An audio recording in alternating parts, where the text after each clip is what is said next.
What a great crowd. Lieutenant Governor, good to see you here. Friends, professors, students, colleagues of Larry Diamond for a 4:30 on a Friday and the last week of the term. This is shocking how many people are here, and it's not just how many, but the quality of this audience that is here, Larry. My name is Michael McFaul. I am the director of the Freeman Spogli Institute, among other things that I do here at Stanford. It's a great honor for me to introduce somebody who obviously needs no introduction, and people always say that, but I actually want to introduce him, okay? His name's Larry Diamond. He's a senior fellow at the Hoover Institution. He's a senior fellow here at FSI. He has many other titles and hats that I'm not going to get into. Affiliated with CDDRL, the former director of CDDRL, and a close and dear friend of mine. I want to say three things I want to say before turning over to the substance. First, I just want to say, Larry, congratulations on writing a book, okay? And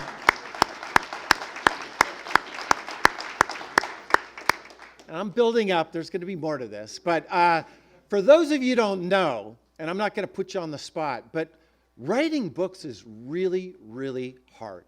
I think most academics only write one book. It's usually their dissertation. And that's it, baby. That's hard. I can tell you, I've written some books. And I've also done some other jobs. It's way easier to be the ambassador to Russia, even in Putin's Russia, than it is to write a book this size, okay? And we all know that Larry, this is not his only book that he's written. He's written many books. I don't think I know anybody as prolific as Larry. His name is Frank Fukuyama. Well, okay, all right. Is Frank here today? Yeah, he is. Okay, all right. Well, okay. There's some competitors, but not many, okay? And, you know, when I used to introduce Larry, I used to say he is one of the leading scholars on democracy in the world. Today, I just say he is the leading scholar on democracy in the world.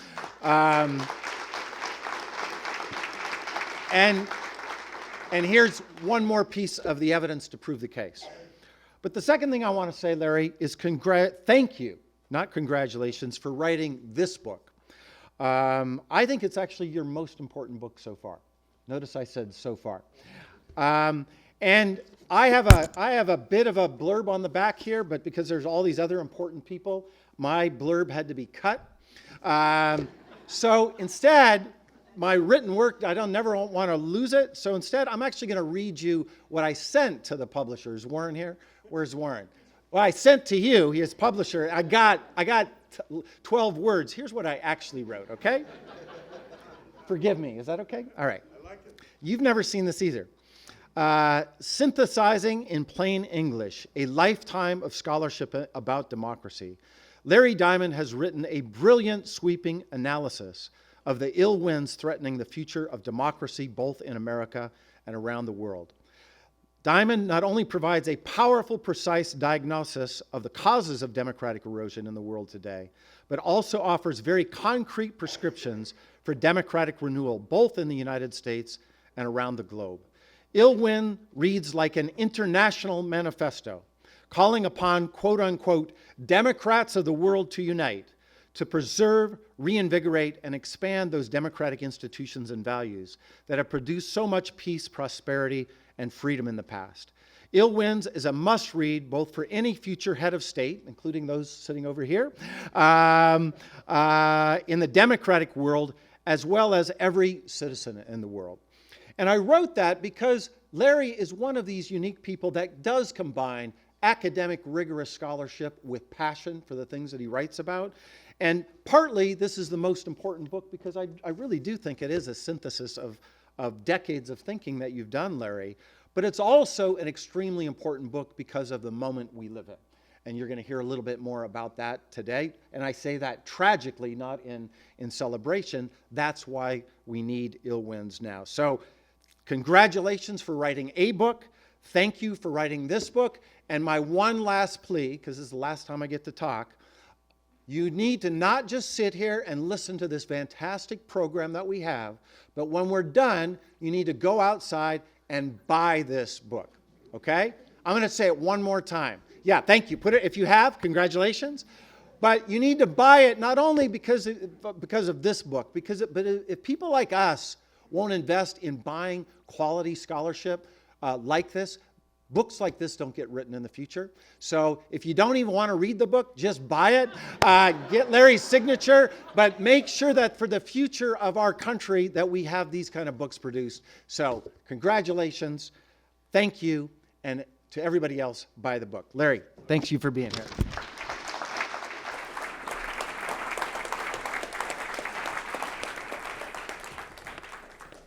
Well, if Mike McFaul is going to introduce you, you know you're going to, unless you're Vladimir Putin, you know you're going to get a warm embrace.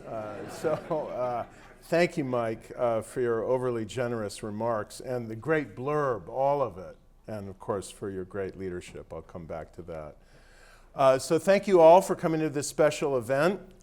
Before I proceed with some introductory remarks, there are several people I want to acknowledge and thank. First and foremost is Warren Bass, who, as executive editor at Penguin Press, recruited this book and then worked with me to structure it and enliven it in a way that would engage, I hope, a wide readership beyond academia.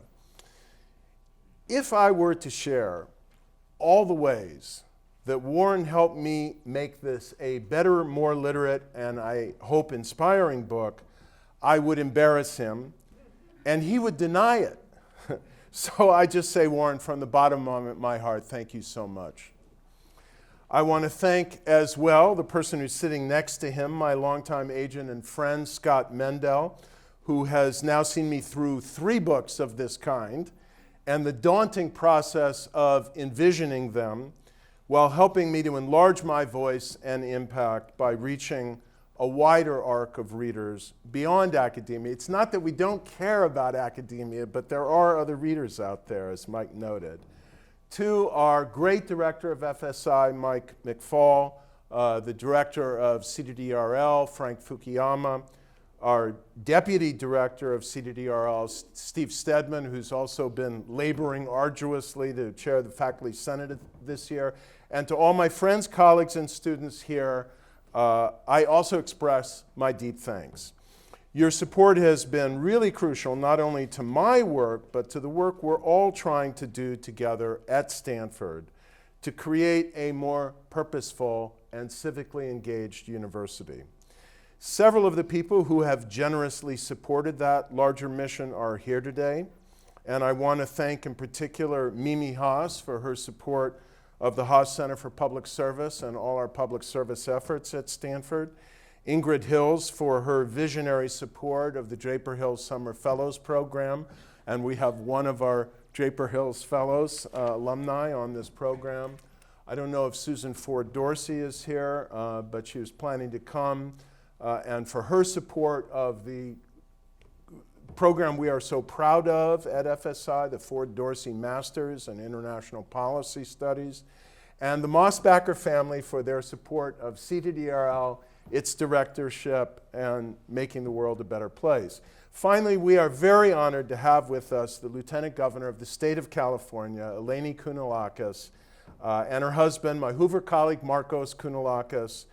During her 3.5 years as U.S. Ambassador to Hungary from 2010 to 2013, Eleni was on the front lines of first recognizing and then trying to defend against the assault on democratic values in Viktor Orban's Hungary, a rising illiberal agenda that, of course, occupies a central place of concern in my book. Recently, she's been designated by Governor Newsom to serve as the International Affairs and Trade Development Representative of California. So now California has a real Secretary of State. And Eleni, I hope maybe you can share a few reflections with us after the panel discussion. I do title this book and this moment, Ill Winds, but I want to note 2 things that may set this book and this event apart from the dark mood about democracy that has been gathering in intellectual and political circles. First, I stress heavily in the book what we call in political science, Mike, you will love this, the actor-centered contingent approach to understanding the success and failure of democracy. What my late mentors and colleagues, Seymour Martin Lipset and Juan Lentz, simply called political leadership, what another mentor here, an icon of the political science department here, Gabriel Allman, called political choice. Invariably, over the course of history, there will be events and economic, social, and international developments that will stress and threaten democracy. The fate of democratic, oh, there you are, Susan, thank you. The fate of democratic systems, however, is not simply determined by the severity of those challenges or the extent to which democracies enjoy favorable conditions, such as a long history of democracy or a high level of economic development, or a benign regional neighborhood. A good neighborhood did not keep Viktor Orban from eviscerating democracy in Hungary. A rough neighborhood in history does not condemn Georgia or Ukraine or Ghana or Benin to democratic failure. The choices that political actors make in challenging circumstances, the rhetoric they use, the values they project, their willingness to defend, even at great political risk, I'm looking to the three of you now, democratic norms, or to degrade them in the quest for power. These are critical factors in determining whether democracy will survive and thrive or whether it will deteriorate and fail. The sobering news, which I present plenty of in this book, is that we can't take anything for granted. Political polarization is eating away at the culture and international fabric of democracy, including advanced democracies.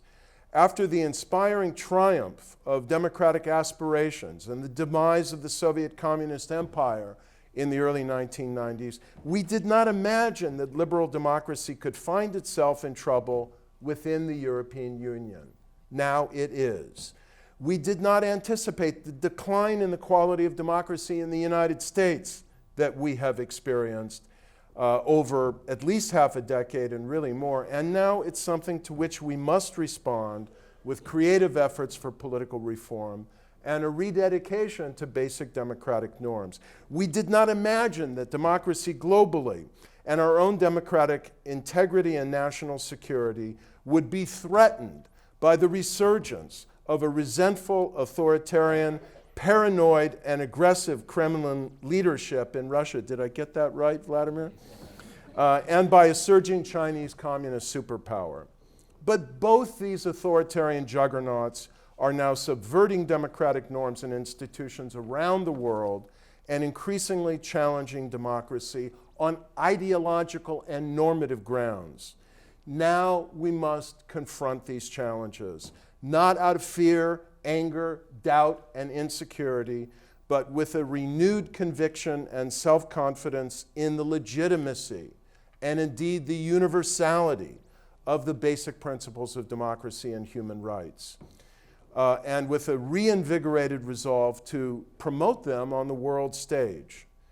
The United States must lead this effort. We remain, as Madeleine Albright observed when she was Secretary of State, the indispensable nation. That's a major theme of my book. I keep saying we. We as individuals and as societies are not captives of blind historical or economic forces. We are citizens who will make our own history. And thus, I think the message of my book is hopeful. We can reverse these ill winds. And we need to approach the challenge with some perspective. This is not the 1930s, at least not yet. What we face now is not a totalitarian tide like the wave of fascism then. It's something more insidious and incremental. If we work to recognize the dangers and confront them now, we can prevent the onset of a much more dangerous era. Mobilizing against these ill winds means speaking out and acting on behalf of common democratic values. Individual liberty, political accountability, pluralism, tolerance, and respect for the rights of opposition and dissent. Yet the passionate defense of these values must be tempered by mutual restraint in naked partisanship and a willingness to talk to and compromise with competing parties that share a common commitment to democracy. That is a lesson we must relearn. But at the same time, we need to support with energy and conviction the people and organizations that are working, often at great risk, to preserve or bring about democracy.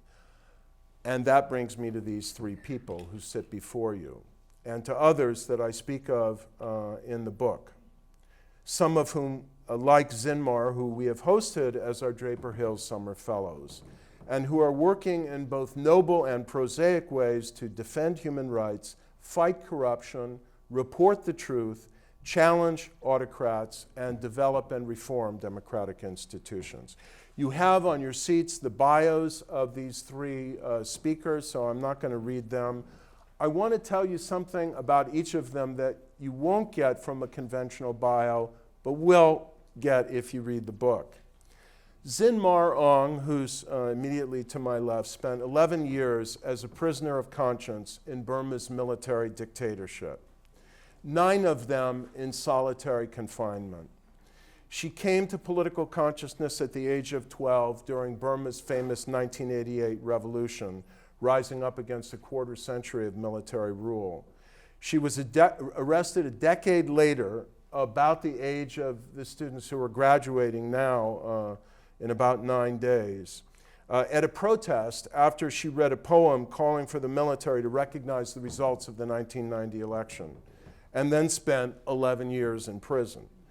The regime offered to release her in 2007 if she would sign a pledge to stay out of politics. She refused. She helped, finally she was released in 2009 and immediately returned to politics and became a leading civil society activist, one of the founders of the Yangon School of Political Science, to which we send a Stanford undergraduate public service intern every year, and I think that one is in this room today. And in 2015, she was elected to Parliament as a member of the National League for Democracy. Vladimir Kara-Murza is one of Russia's most important and eloquent advocates for democracy and transparency. A journalist and historian, he became a close associate of the leader of the democratic opposition to the Putin regime, Boris Nemtsov. Since Nemtsov was assassinated, just steps away from the Kremlin in February 2015, Vladimir has led the international campaign for legal and moral accountability. Twice, the authoritarian regime in Russia tried to kill him with a highly sophisticated poison that nearly took his life, the first time just 3 months after the Nemtsov murder. His doctors have told him he would not survive another attempt. Many friends have appealed to him not to return to Russia, but he has done so recently to engage and support democratic activists. Cara McCormick is a political consultant who helped to inspire and lead the grassroots campaign for ranked choice voting in Maine, which led to 2 successful voter initiatives that made Maine the first state in the Union to adopt this electoral reform. If you want to know why it took a second voter initiative to implement what the voters had authorized the first time, you can listen to her story and read the book. She was not a political prisoner or target of assassination, but she ran the gauntlet of every other form of political obstruction that the political establishment has to offer. And she did nearly suffer frostbite working to collect signatures in the dead of one of Maine's most brutal winters to place the second voter initiative, the People's Veto, on the June 2018 Maine ballot. She's now working to catalyze a national effort to adopt ranked choice voting in states across the United States. So now we can have our conversation. So yes, join me in welcoming them. So I'd like to begin by asking the three of you, and we'll begin with you, Zin Mar, to reflect on the state of democracy in your country, or your region if you wish, or your state if you wish.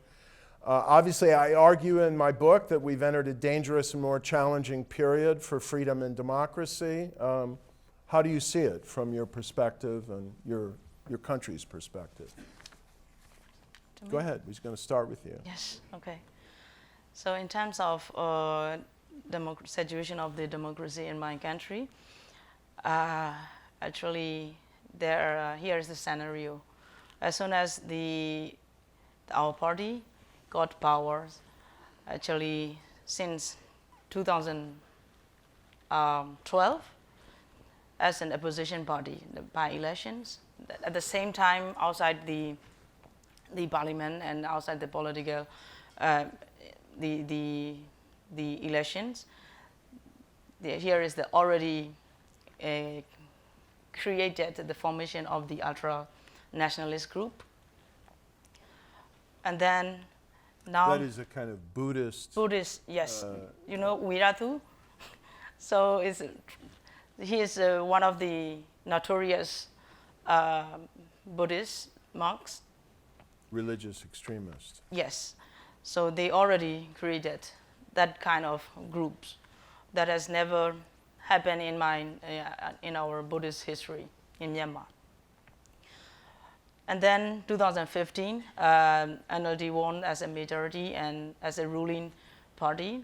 So it's very, very, difficult to promote and the democracy and human rights as we believe as a opposition.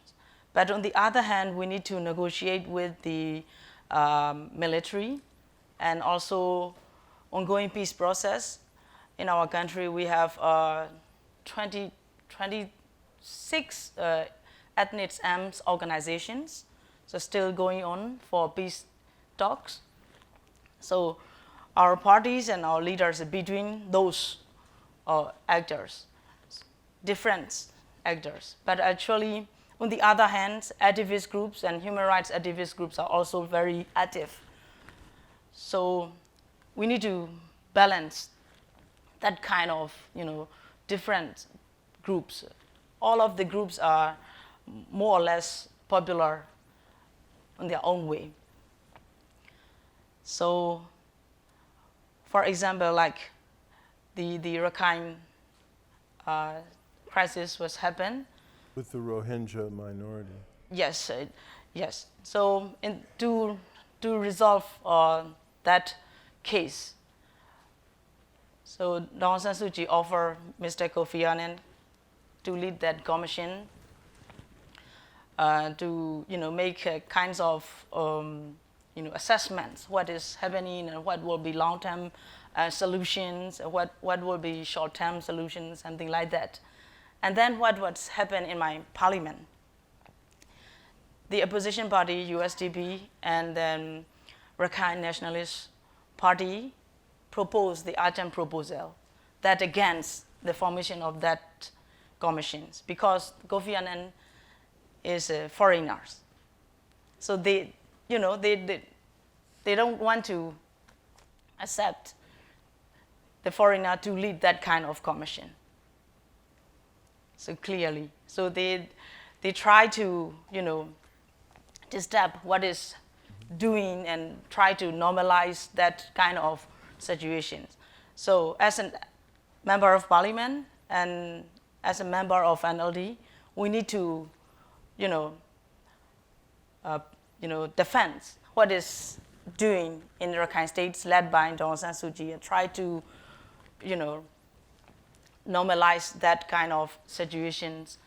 So, and then on the other hand, there is some kinds of unrest outside the parliament led by that nationalist group. So, and then the amount of crimes are rising because of that situation. So there are so many unstable things happening. Very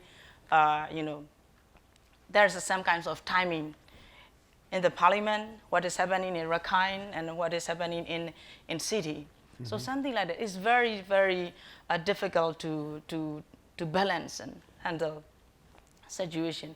For example, like since 2013, there was the religious conflict between the Muslims and Buddhists. So then some of the Buddhist leaders came to her and request, to protect them, and she received and to bless them. And then this photo report on the Facebook, and then there was the banning village happening in Rakhine. So something like that. So it's very difficult to please those different, groups.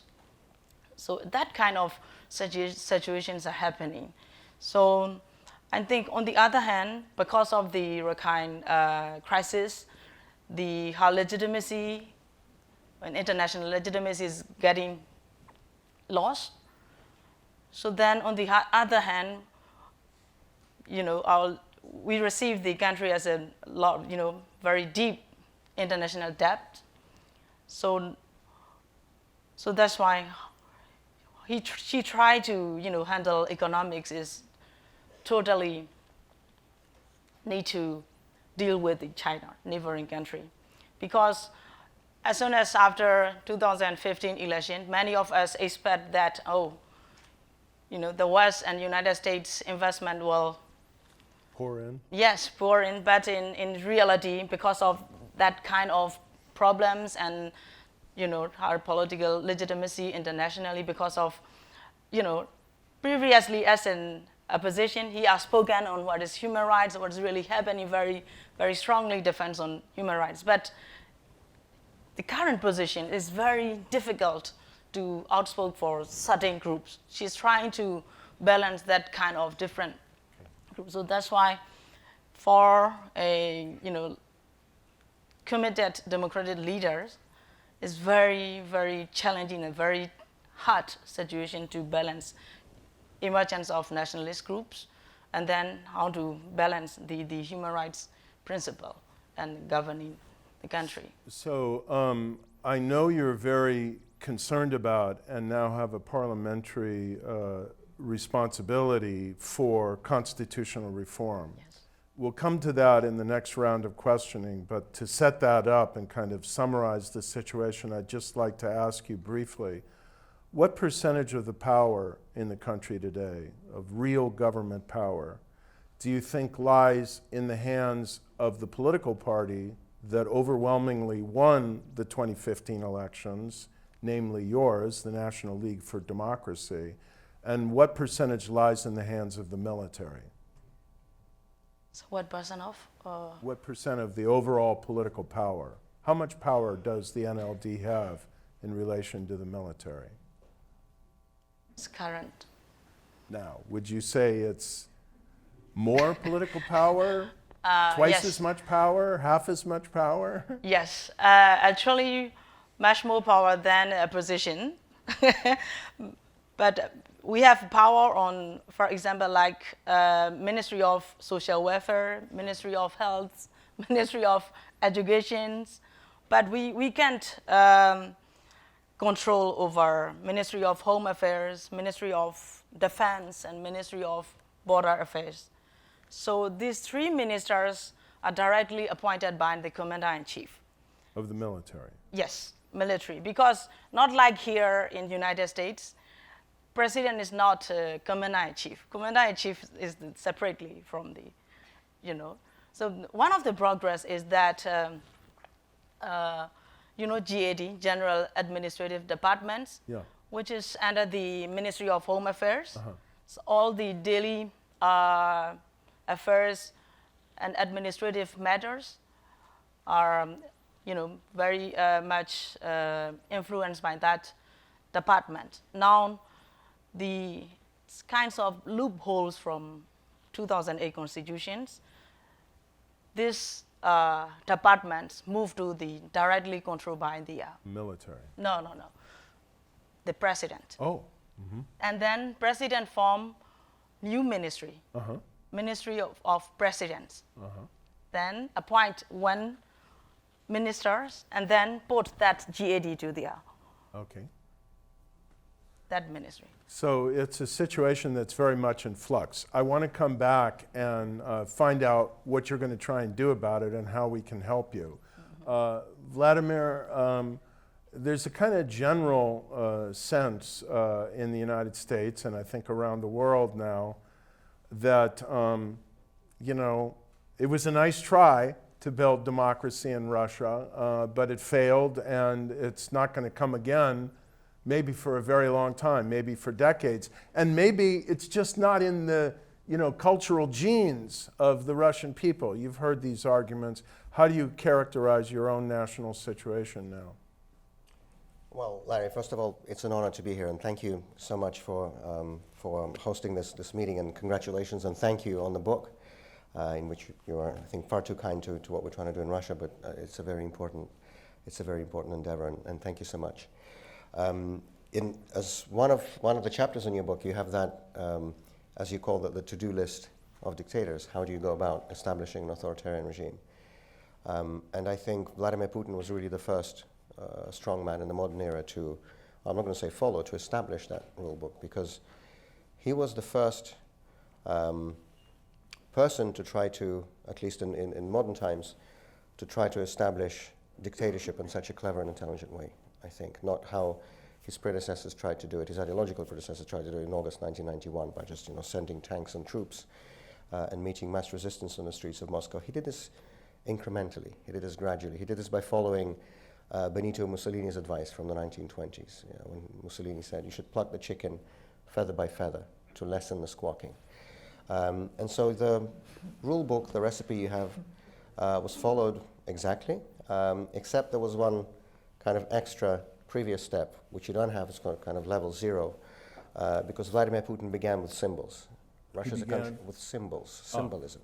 Russia, as you know, is a country of symbols. Symbols matter very much in my country. And if you recall back, you know, 20 years ago when Vladimir Putin was coming to power, there were all these questions being asked in Davos and other places. Who is Mr. Putin? You know, what direction he's going to lead Russia? What direction he's going to lead part of the world? What is he going to do? And I remember precisely the day when the answer to that question became clear to me. I know many people, many of my friends and colleagues who understood much earlier, so it's nothing to boast about. But in my case, I remember the day. And the day was December the 20th, 1999. This was actually 11 days before Putin became acting president. He was still Prime Minister of Russia. And on that day, he came to Lubyanka Square in Moscow, the site of the old Soviet KGB, now the FSB, to officially unveil a restored memorial plaque to Yuri Andropov. Now, Yuri Andropov, as you know well, was the longtime chairman of the Soviet KGB, the man responsible for some of the worst instances of political repression. Soviet Union spy master. And he was, mostly domestic repression. So he was, for example, the person who developed this horrendous practice of punitive psychiatry, when political dissidents were declared mentally insane and kept in torturous conditions in psychiatric hospitals. That was him. He set up a special directorate tasked with suppressing and fighting political dissent. It was called the 5th Chief Directorate. That was him.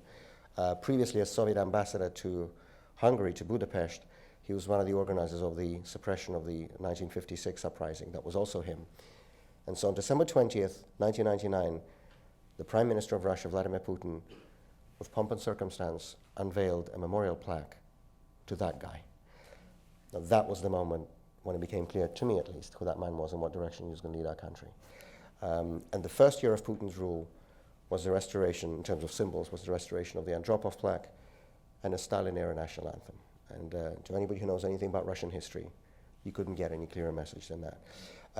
But of course, then he went on to the playbook that you recite and very quickly moved against the media, the political opposition, the institution of elections, the institution of parliament. Gradually, but still pretty swiftly, I would say. It took him about 3 years. So he did plug the chicken feather by feather. And the first tangible step actually came on the 4th day of his inauguration. You know, we have a saying in Russian, «Кто нас обидит, 3 дня не проживет». Those who will offend us will not survive for 3 days. And almost literally, in line with that saying, on the 4th day of his inauguration as president, Vladimir Putin sent armed operatives from the tax police and the Prosecutor General's service to raid the headquarters of Media Most, which was the largest independent media holding in Russia at the time. And within the first 3 years of his rule, every single independent private nationwide television network was either shut down or taken over by the state. He then moved against the political opposition, imprisoning its main sponsor, Mikhail Khodorkovsky, in a very clear signal to everybody else to stay out, and they did. He then moved to eject the opposition from parliament. We've had the first election in 2003, and I remember I was a candidate in that election. It was kind of a transitional one in the sense that the opposition could still participate. Now it's impossible. If you're a genuine opponent, you're simply not going to get on the ballot. But back then we still could. There was no one who could win, though, because everything was already predetermined. And that was when opposition was kicked out of parliament. Then the institution of parliament itself, of course, was destroyed. I think one of the most definitive quotes about the Putin regime in future history books will be the phrase by Boris Gryzlov, former Speaker of the Russian State Duma, who said, "Parliament is not a place for discussion." It's a literal quote. And then just some whatever was left of the independence of the regions and the municipalities was finished. And today, in the year 2019, we live in a full-fledged dictatorship and a full-fledged authoritarian system that has absolutely no vestiges of any kind of meaningful democratic governance. Your first question was, what's the state of democracy in our respective countries? In my country, it's non-existent. But just as Zin Mar was kind of contrasting the two sides of the situation in Burma today, I think it's very important to realize that apart from all of this official side that I've been describing so far, there is a very different side, and that is the side of the civil society. And I'm very grateful to you in your introduction when you said Kremlin, not Russia, because that is a mistake that many Westerners make. Politicians, journalists, analysts, they say Russia when they mean Putin and when they mean Kremlin. Early on in this book, I got a very clear instruction about that from a very important person that I interviewed, well, I'm thankful, namely you. I'm thankful to you for making that distinction. Because, of course, Russia is so much wider and so much bigger and so much better than this small group of crooks who are sitting in the Kremlin. And it's been really hopeful, I must say, working these past few years, mostly with the young generation. I've been, since 2014, when we launched Open Russia as a political movement, I've been everywhere from Kaliningrad to Irkutsk, mostly big cities, that's where we work. But in all these places, I've had an opportunity to, we participated and hosted public events, meetings, film screenings, discussions, debates. And I've had an opportunity to meet so many young people who've grown up under Putin. Many of them were born under Putin, right? Don't forget, 20 years is a long time. It's a full generation. So those of my compatriots who came to vote for the first time in the so-called presidential election we had last year would have been born under Vladimir Putin. Those who came to vote for the first time, that's how long he stayed in power. And yet it's really hopeful to see the representatives of that generation increasingly realize that this is not the right way. That this nepotism and this kleptocracy and this corruption and this lack of accountability and the constant abuse of power, and at the end of the day the sheer fact that one person has been sitting in power for 20 years in a European country in the year 2019. And that realization is growing, and that is why we put so much emphasis and so much focus on working with this young generation. And when we saw those protests in the last couple of years, since the spring of 2017, when literally tens of thousands of young people came out onto the streets all across Russia to protest against all of these abuses and corruption of Putin. And the fact that so many of these, the vast majority of these protesters were young people. So, university students, high school students, kinds of people you teach here, the same generation, late teens, early 20s. I think the fact that so many of them participated in those anti-Putin protests is a very I think it's a very worrying sign for the Kremlin, certainly for the people who are currently sitting there, but I think it's a very hopeful and very promising sign for the future of Russia. And as for your question at the beginning, and I know, of course, I know you well, so I know you asked it in a provocative sense. Yeah. But, there are still people in academia, in analytical circles, who actually still seriously repeat this argument, that Russia's just not made for democracy, that's just never going to work there. Well, frankly, first of all, to me that argument is racist, because I cannot see how anybody can seriously say that there is an ethnic group or a people or a nation that does not know how to abide by the rule of law or how to live in a democracy. And frankly, that is very offensive. But putting that aside, that is also historically not true. Because if you look at the admittedly very few opportunities in our history when Russian citizens could freely choose in a more or less open and democratic election between dictatorship and democracy, they always chose democracy every single time. 1906, the first election to the Russian State Duma, when supporters of the absolute monarchy won 0 seats, despite having all the administrative resources on their side. And that election was won by the Cadets, the Constitutional Democrats. It was a leading pro-reform liberal party in Russia at the time. The Constituent Assembly elections in 1917, which was held after the forceful seizure of power by the Bolsheviks, but which they lost to a party called the SRs, which was also left-wing economically, which would advocated for a parliamentary republic, not the dictatorship of the proletariat. And then, of course, something I remember in my lifetime in June of 1991, the first ever direct election for head of state in a 1,000-year history of Russia, when the candidate of the then ruling Communist Party of the Soviet Union, former Soviet Premier Nikolai Ryzhkov, received 17% of the vote, and Boris Yeltsin, who was a candidate of the Democratic opposition, received 57%, was elected president. So these are the facts, not the stereotypes. And as for the kind of this idea that change is not going to come for a long time, if there's one thing that modern Russian history teaches us very clearly, I think, is that major political changes in our country can happen quickly and suddenly and unexpectedly when nobody is waiting for it, including the people who would participate in it themselves. I doubt that, the Tsarist interior minister, Count von Plehve, when he boasted in 1904 of his small victorious war against Japan that was supposed to solve all the domestic problems of the empire, I doubt that he expected that largely as a result of that war, just 1 year later, Russia would be engulfed in a revolution. And the Tsar would be forced to concede a parliament and civic and political freedoms. I doubt that Lenin, when he addressed a gathering of young Swiss social democrats in Zurich on January 22nd, 1917, and said his famous phrase that my generation will not live to see the decisive battles of this coming revolution. I don't think he expected the revolution to start 6 weeks later. And I remember this again because I lived through it, that nobody at the beginning of August of 1991 had predicted that by the end of the month, the Soviet regime would no longer exist. And by the end of the year, neither would the Soviet Union itself. If somebody said that, they'll be driven off to a psychiatric hospital. And that's exactly what happened. So I think we have to be really cautious when we say that the system is strong, that it's entrenched. That's what all of those people thought too, and they found out otherwise. So as I'm sure we're going to come to discuss in the second part of your questioning, the main focus, the main area of our work currently is to be already engaged in the preparations for that future post-Putin democratic transition. We don't know when or how it's going to come. We do not know that it will, because nothing is forever, and Vladimir Putin is no exception. So I need to move to Cara now, but I just have to ask you this question very briefly. I'm curious. Now that Mike McFaul is gone from Moscow, who is Putin blaming all of these protests on?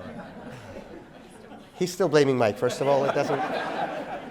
The fact that he's physically not there doesn't mean anything. But seriously, though, of course, that's one thing that he took out straight from the old Soviet KGB playbook. You have to find an external enemy and blame them. And of course, not just external, but the internal enemy. And it was he who, in his Crimea speech in March of 2014 in the Kremlin, for the first time in modern Russia, introduced into the political vocabulary the term national traitor when talking about people like me and my colleagues, those of us who are in opposition to him.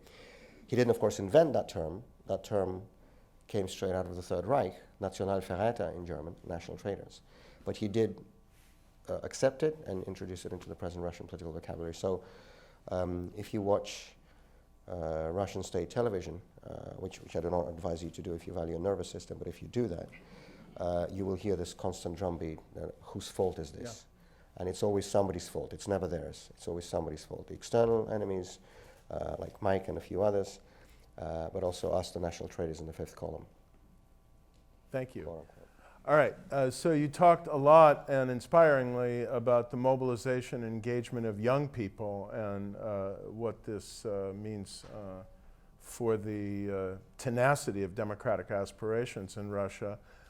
Cara has been doing a lot of engaging of young people in the quest for, I'd say, maybe a less existential struggle, but nevertheless an important one to the people of the state of Maine. And so before we get to what happened, I'd like to just have you elaborate on why. What was the political reality in Maine? And maybe, how does that compare with other states in the U.S. or U.S. politics generally that led the people of Maine to want a different and maybe more moderation-inducing electoral system in Maine? So in Maine, in 2006, actually, 9 out of the last 11 governor's races in Maine were won by a candidate who got less than 50% of the vote. So we have a very proud, long tradition of independents running and being very viable candidates in Maine. And we've had Democrats be elected with 35% of the vote, Republicans be elected with 38% of the vote, independents be elected with 35% of the vote. And in 2010, we had Paul LePage, a very divisive and extreme candidate, get elected with 38.6% of the vote, which meant that 61% of Maine people didn't vote for him. And then there was another three-way election in 2014. And you had, and I worked for the independent candidate in that election, and I would go to work every day, and the entire campaign was about how that Elliott Cutler was going to spoil the election, and that a vote for Elliott Cutler was a The vote. independent. The independent was who I worked for. That he was going to spoil the election, that a vote for him was a wasted vote, that a vote for Elliott Cutler was really a vote for Paul LePage. And this was we didn't talk about the issues at all. We talked about the race and the polls and who was going to win and who was going to lose and whether or not we were going to elect Paul LePage again. So what I decided and what I looked for was, is there a way to avoid this? Is there a way to avoid a candidate spoiling the election? And discovered this system called ranked choice voting, which allows you to rank candidates in your order of preference, first, second, and third, and down the line. And it completely eliminates the spoiler effect. And I thought this is really interesting. It's been through the Maine legislature 9 times and has never passed. I got in touch with the independent state senator from Yarmouth called Dick Woodbury, who had been the author of the most recent piece of legislation, and along with 3 other people, we petitioned the government to allow us to have a citizens initiative. So we collected 77,000 signatures. We put ranked choice voting on the ballot in November of 2016, and we won with the second most votes of any initiative in the history of the state of Maine. And on January 7th of 2017, ranked choice voting became the law of the state of Maine, the first state in the nation to pass it. We ran a campaign, very traditional campaign, but our slogan was more voice, that this gives you more voice in an election. It allows you to express yourself more fully, sort of the nuance that if you can vote for the person that you like the most without being afraid that you're going to elect the person that you like the least. So we won, it was great. That night was really sort of tough. I didn't go to the victory party that night because I was so shocked about what had happened nationally. But on January 7th, it became the law without the governor's signature and without him certifying it. And on January 11th, I read in the newspaper that the Republican Senate president, was going to try to repeal it. And it didn't even occur to me for a second that that was what was going to happen. So we had spent every last dime on the election.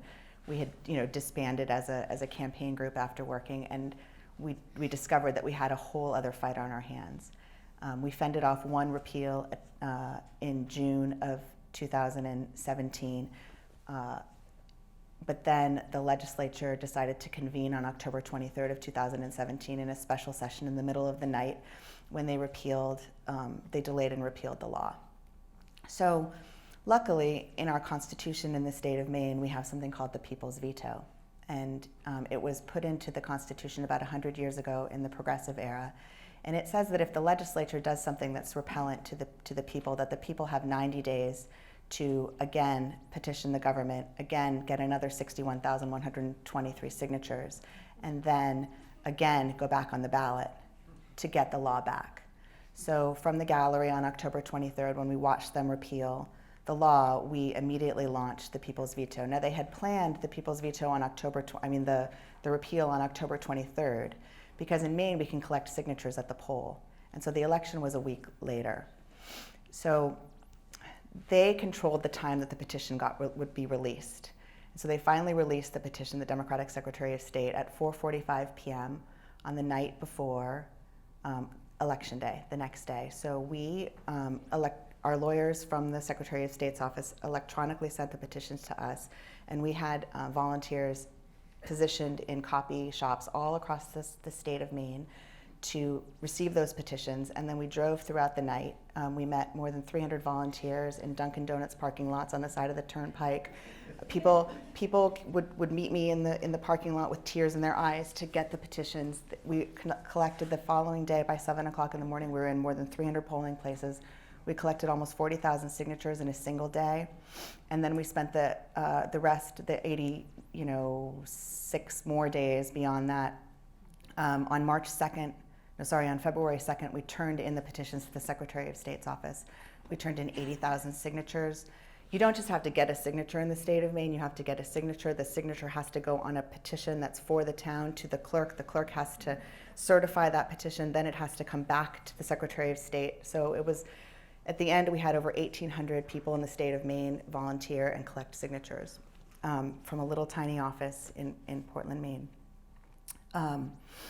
So when you turn the signatures in, you automatically freeze the law in place. But we still had a Secretary of State, so even though said that he wasn't going to implement it until he was sure that all the signatures were okay. So what we did is we sued him. Filed a lawsuit in court to force the implementation of the law. We won that lawsuit. Then we were sued again in federal court. We won that lawsuit.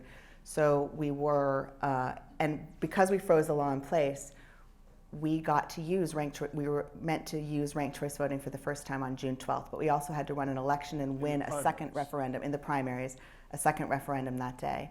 So that day was very special. The voters of Maine got to rank their choices in order of preference for the very first time ever. And we also won the election a second time. This time we won, instead of by 4 points, we won by 8 points. Ranked choice voting then was the law for the November elections, and we had the first ever ranked choice voting election, federal election, general election in November of 2018.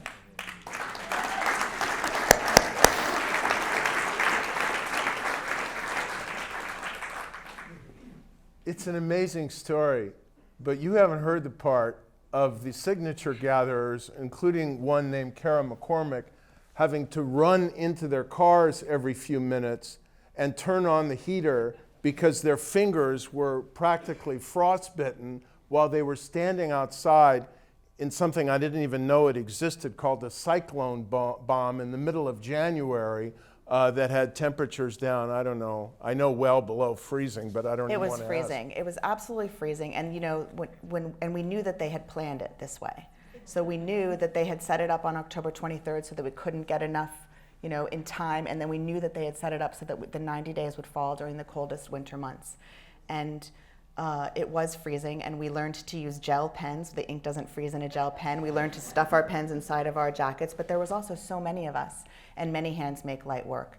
And it wasn't just the collecting of the signatures, it was the organizing of the signatures, and it was getting them off to the islands and getting them back from the islands. And there's 450 different cities and towns and townships and in Maine. So it was the most amazing spreadsheet, Excel spreadsheet, that you've ever seen in your life, because we had to track and we had to know where we were. And the other thing that happened is most of our allies from the first, our more traditional allies from the first campaign, abandoned us because they thought we were going to lose. So there was a lot of people who, because they thought we were going to lose, didn't want to go in with us again. But the people showed up. It was the most beautiful thing that you ever saw in your life, the people showing up to do this work, from every age, from every party, from Democrats, Republicans, Independents, Greens, Libertarians, everyone from every party. People who didn't support ranked choice voting showed up because they were so upset about the anti-democratic behavior of the legislature having taken away and ignored the will of the people.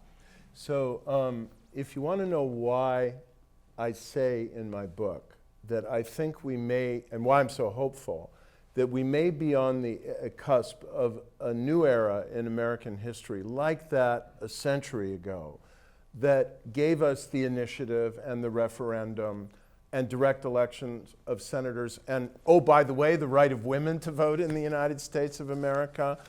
It's because this is not the only state where these kinds of grassroots political reform efforts are taking place. And in other states, they have gotten rid of by gerrymandering. In fact, we did it gotten rid of by voter initiative, partisan gerrymandering of districts, which we did in California. Okay, we know what the people of Maine did to respond to, now know what they did to respond to their problems of polarization, dysfunction, and the distance between their democratic aspirations and their democratic realities. What's on the agenda in your mind, Zin Mar, for Burma, and how do you think outside actors can help? What needs to be done in the next few years? Yes, actually, our society has been, divided under the military regime.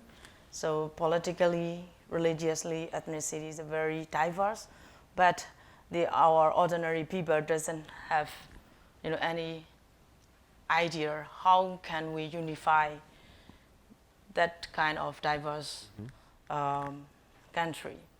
So even though we are talking about, union of Myanmar, so different religious, recognizing different ethnicities, but in reality, on the ground, each and every society has their own, fear and, the interest each other.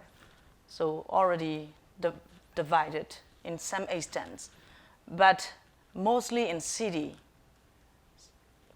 The metropolitan cities are very, for example, like there was the religious conflicts, they can't, influence and manage the people who are living in city. They try. Some wards and townships happen, but the people, can control over that kind of religious conflict. So, but most who are living in villages and outskirts of the country are very easy to, Manipulate? Yes, manipulates religiously and ethnicities based on their different identity. So I think the country like Myanmar still needs, democratic education, civic education to learn more about how, to respect each other. How can we live peaceful coexistence, and then, how can we manage diversity? How can we respect each other? So I think through education can only bring that kind of, values and, respect and values and principle, I think.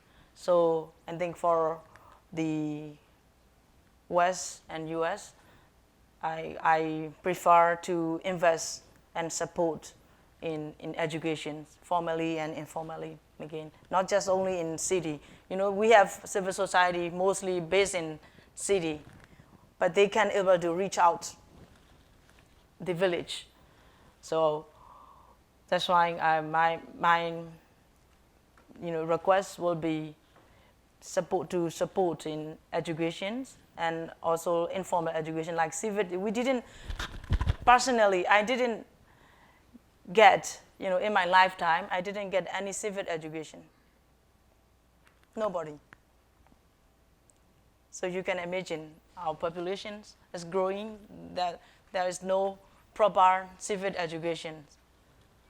So it's very easy to manipulate. So that's why it is, I think, for long term, it's very important. Okay, Yes. great. Vladimir? So I'll start actually with the very point that Zin Mar just ended on.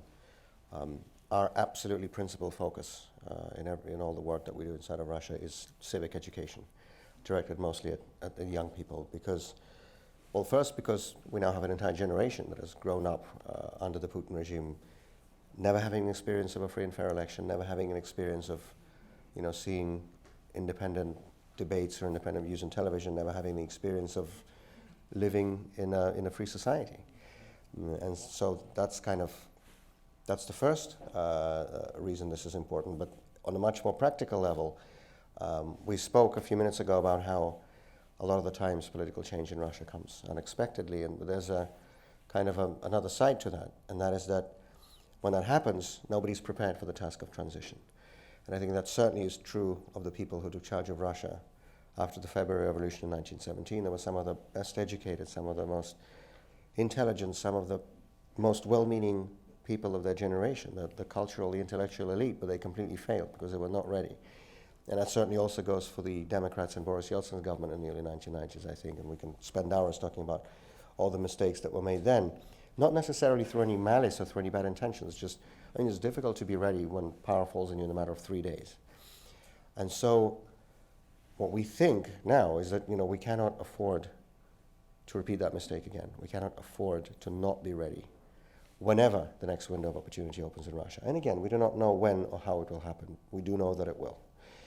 And so most of the work we do inside of the country today concerns the civic and political education of young people. And the way we go about it practically is every time there's a municipal or regional election in a major Russian region, mostly in big cities, we set up and run a few week-long training program filled with sessions, seminars, lectures, training courses for candidates, for campaign managers, for campaign staff, for journalists, for people who work kind of around all of that area, only using this as an opportunity to educate and help those young people gain experience. Not to win. I mean, we don't have free and fair elections in Russia. I don't need to tell you that. It's not possible to win in most cases if you're an opposition candidate, but it's always possible to learn. And the municipal election is kind of the last level where you can still actually gain ballot access as an opposition candidate in Russia. And so since 2015, we've been running those municipal training schools all across the country. Hundreds of people have gone through them. And in the course of those weeks, they learn how to communicate, how to walk door to door, how to listen, how to organize on local issues, how to speak at rallies, publish leaflets in newspapers, and all the rest of it. And needless to say, it's not very easy to try to teach or learn the skills of democratic governance in an unfree authoritarian society. But we use the instruments and the opportunities that we have at our disposal. I always compare it with, there was a famous Soviet pianist in the mid-20th century, Rudolf Cara. He was an ethnic German, so when the war started in 1941, he was exiled along with his family to Kazakhstan, to Central Asia, put up in wooden barracks somewhere, and obviously he did not have a piano with him. So what he did is took out a plank of wood and a knife, and he carved out a pretend keyboard on that plank of wood, and he would practice on it every single day, just so his fingers wouldn't forget. And then in the 50s, under Khrushchev, he was allowed to return back to Moscow. He became a soloist at the Moscow Conservatoire. He taught at the Moscow Philharmonic. He won the USSR musical soloist competition in the early 1960s. He's one of the most accomplished pianists of his era. And for 13 years, the man had practiced on a plank of wood. This is what we're doing today. We're using the imperfect, to say the least, instruments that we have at our disposal to try to help that new generation, that young generation, the early 20-somethings, to help prepare them for that task of future transition that they will face when the Putin regime, in one way or another, leaves power. That's the domestic side of our work. But there's also a very important international side in which I've been involved for almost a decade now, as Mike knows very well. And that is working with parliamentarians, elected officials, civil society leaders, but mostly political leaders in democratic countries, to stop the enabling that has been going for so long from Western countries with regard to the Putin regime. If you watch the Kremlin propaganda, they will tell you that people like me, come to Western countries, and what we ask for is money or political support, or we ask the West to effect regime change, whatever other nonsense they come up with. Of course, none of that is true. The only thing we do ask Western leaders and Western democracies is to act on their own values. Mm-hmm. And for those countries that pride themselves on their adherence to democracy, human rights, and the rule of law at home, on their own territories, to not enable and not support corrupt and abusive behavior by allowing the key cronies and oligarchs and officials of Putin's regime to use Western countries and Western jurisdictions as havens for their looted wealth, for the money they're stealing from the people of Russia, because that is what they have been doing for years. They've been stealing in Russia but spending that money in the West. The same people who have abused and attacked and undermined the most basic norms of the rule of law and democracy in our country have been coming to the West and buying real estate and buying yachts and sending their children to schools and keeping their money in bank accounts and whatever else, spending their vacations, going to shopping trips. So enjoying the privileges and opportunities and the freedoms provided by the same norms that they're trampling on at home. And about a decade ago, we came up, with a very simple, to be honest, almost a primitive thought that this double standard, this hypocrisy has to end. And so in the year 2010, Boris Nemtsov, the leader of the Russian opposition, whom I worked with for more than 15 years, got me involved in this project to try to convince members of the American Congress to pass a law called the Magnitsky Act, which had a very simple premise to it, that those officials from the Putin regime who are complicit in corruption and human rights abuses in Russia would no longer be able to get a US visa, own US assets, or use the US financial and banking system. And I have to be honest, at the time, I didn't straight away understand the importance of this and just how crucial this is to the entire rotten and corrupt vertical of power that Putin has built. But there is nothing that is more threatening and damaging to them than that. There's nothing they fear more. And so we have worked on that here in the US, we've worked on that in many other countries. As of now, there are 6 countries in the world who have passed this legislation. It's being implemented in some countries better than others. The US and Canada are the 2 countries I would say where it's implemented the best. The UK is the worst one, the Baltic states are in the middle. And we're continuing this work. Just in the last 4 weeks, I've been to the parliaments of France, Germany, Sweden, Norway, Denmark, maybe a couple of others. We're continuing this work in the hope that more of the world's democracies send a very clear message that the crooks and the human rights abusers will no longer be welcomed and enabled on their territories or in their financial systems. Well, thank you. Thank you for that work you are doing. Thank you for setting up the kleptocracy chapter of my book, which I could not have written without talking to you. Thank you, each of you, for the just amazing, inspiring work you are doing. And if I may, before I close this panel and welcome you all to our reception, I'd like to take the opportunity to ask our Lieutenant Governor to offer a few reflections on what she's heard and what she's experienced in this struggle. Well, thank you so much, Larry, or in our house, as you are known as the Doctor of Democracy. And thank God we have a Doctor of Democracy right now. You know, this was just so remarkable. I'm sure everyone feels the same way.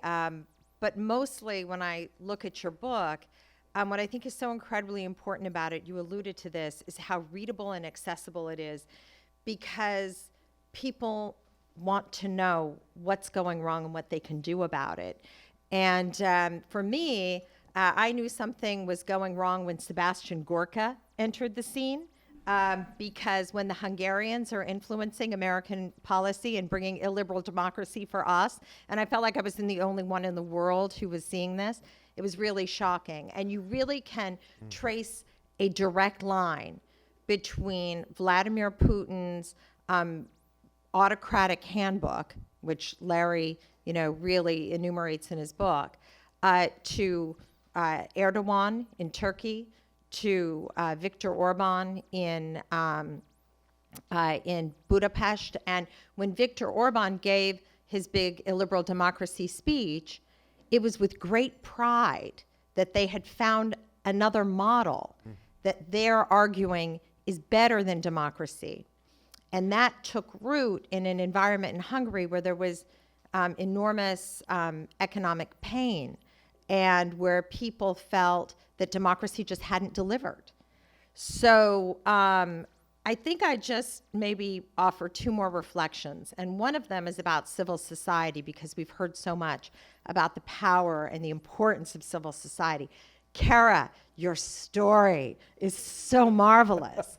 And there are other stories in this room, and I just like to mention, because here at Stanford, they're around us, and some of you may not know, Neil Pennick is on the board of the Alice B. Toklas Club in San Francisco, one of the most important activist clubs in San Francisco. He's also my appointee to the California Democratic Party. And then, of course, Donna Lucas is here, which I don't know, I hope you all know, that Donna is the founder of Moms Rising. Oh, Donna sorry. Did I call her Donna Lucas? I'm sorry. Donna Norton. I'm sorry. Yes, who happens to be married to Michael McFaul. But Donna founded Moms Rising, which is one of the most important civil society organizations in the country. She has 1 million members, women who go online every day and click yes to sending in petitions in between juggling childcare, 2-3 jobs at a time. It's incredible. And so the stories abound from the Women's March on about people rising up and doing something about the direction of the country since that day in November of 2016. So there has just been an enormous civil society response in our country. And that's the good news. And by the way, it's delivered. We won back the House of Representatives, which created checks and balances, which is the way that our democracy is supposed to work.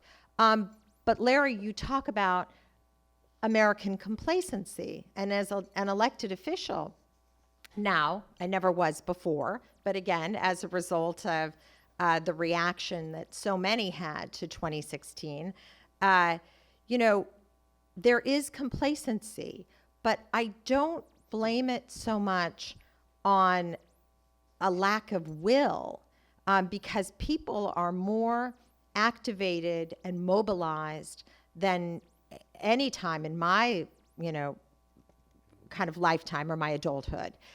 Where the complacency, I think, is coming from is not being able to necessarily identify what are the problems that we need to really go after. Confusion about exactly what to do. And again, I just go back to your book because it's a roadmap. And I hope you'll come to Sacramento and speak to members of the legislature. We'll get organizing that immediately to basically be able to walk through the important pillars upon which a democracy stands.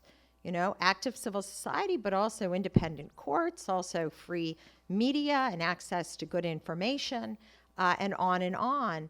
And that it is up to elected officials now as well, but they need to be educated because just as you said, you went your whole life not knowing, not having been educated in civics, but you knew instinctively what was right and what was not right. Well, educating people about exactly what it is that is at stake and where to look for how our system is being compromised is just incredibly important.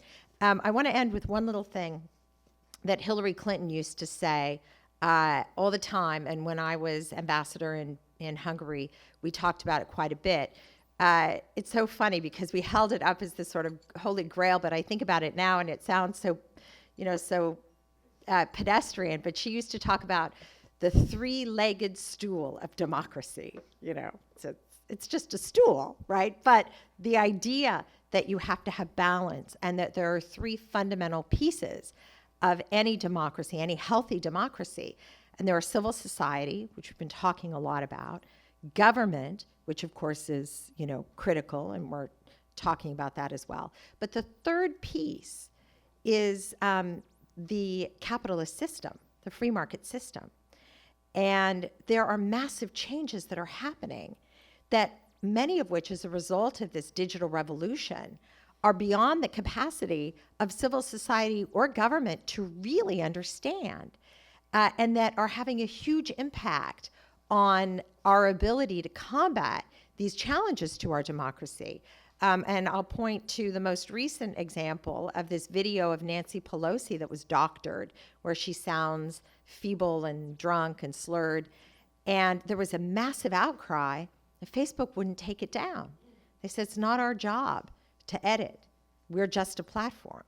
And millions of people saw this video, have no reason to believe that it isn't true.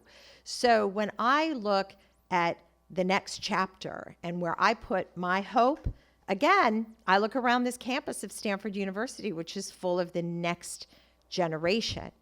And I hope that that call to action, that, ask not what your country can do for you, young man, but what you can do for your country.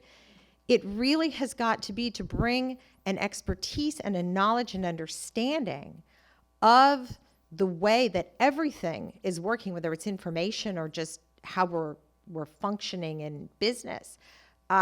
but a deeper understanding of this new economy, because it has to be regulated. It has to be held accountable to consumers and to societies. So that's how I'm hopeful. Great. But let me just say again, you know, what you've done, Larry, in writing this book, a book that is steeped in decades of your study and understanding of these stories from around the world of what is necessary for a healthy democracy, but to be able to bring it and write it in a way that people can understand. You're giving us all the opportunity to have a civics lesson. So thank you. Thank you.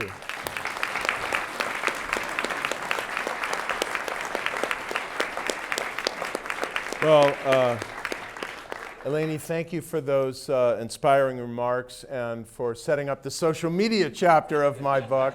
And I just want to reassure you that when we launched in a remarkable event, the FSI's newest center, the Cyber Center, yesterday in this room, we talked about much of what you were just outlining at the end of your reflections. I want to close this event now by thanking Debbie Warren, Sari Zaldumbidi, Audrey McGowan, Georgia Podesky, probably a couple of people from CDDRL and FSI who I don't even know who helped with this event, but for their really extraordinary efforts to organize this. And you mentioned JFK. This was my introduction to civics and democracy. So I'll close with a quote that is one of the three with which I open the book and that has always kind of been in my mind and I think has a new salience now. This is from his 1961 inaugural address. In the long history of the world, only a few generations have been granted the role of defending freedom in its hour of maximum danger. I do not shrink from this responsibility. I welcome it. And now we welcome you to the reception in the new FSI courtyard immediately in back of this building. Please join me in thanking our panelists.